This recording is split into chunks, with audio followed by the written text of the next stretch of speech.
ছোট্ট এই দোয়াটি পড়ে ঘুমিয়ে যান, সকালে উঠে ফলাফল দেখুন। দোয়াটি একদম ছোট্ট, আমি যদি বলি আপনাদেরকে, বলে হুজুর কমন দোয়া, আমরা তো সবাই পারি। এই জন্য ছোট্ট এই দোয়াটি পড়ে আজ রাতে ঘুমিয়ে যাবেন, সকালে উঠে ফলাফল দেখবেন ইনশাআল্লাহুল আজিজ। আপনি মাথা থেকে বোঝা নামিয়ে ফেললে যেরকম হালকা হয়, আপনি এরকম হালকা মনে করবেন। আপনি মনে করবেন আপনার সমস্ত গুনাহ মাফ হয়ে গেছে, এরকম একটা হালকা অনুভূতি আপনার ভেতরে কাজ করবে। খুশি যেন মনে হয় না?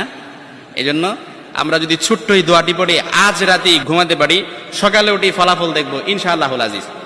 আমি যদি আপনাদেরকে হাদিসের টেক্সট শোনাই, হযরত যায়েদ রাদিয়াল্লাহু তাআলা আনহু থেকে বর্ণিত, রাসূল সাল্লাল্লাহু আলাইহি সাল্লাম বলেন, হাদিসের স্পষ্ট ন্যারেশন হচ্ছে, যে ব্যক্তি রাত্রিবেলা 3 বার এই দোয়াটি পড়ে ঘুমিয়ে যাবে, সকালে উঠে আল্লাহ তাআলা তার সমস্ত গুনাহ মাফ করে দিবে।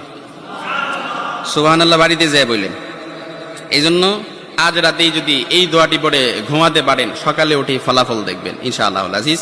দোয়াটি আমরা সবাই পারি, তবে আপনাদের মনোযোগ আকর্ষণ, আপনারা একটু আমার দিক অ্যাটাচমেন্ট বাড়ান। আমি আপনাদেরকে বলতেছি, সবাই পারি, আমার সাথে একটু ঠোঁট মিলাবেন। আস্তাগফিরুল্লাহাল্লাযী লা ইলাহা ইল্লা হুয়াল হাইয়ুল কাইয়্যুম ওয়া আতুবু ইলাইহি লা হাওলা ওয়ালা কুওয়াতা ইল্লা বিল্লাহিল আলিয়্যিল আযীম।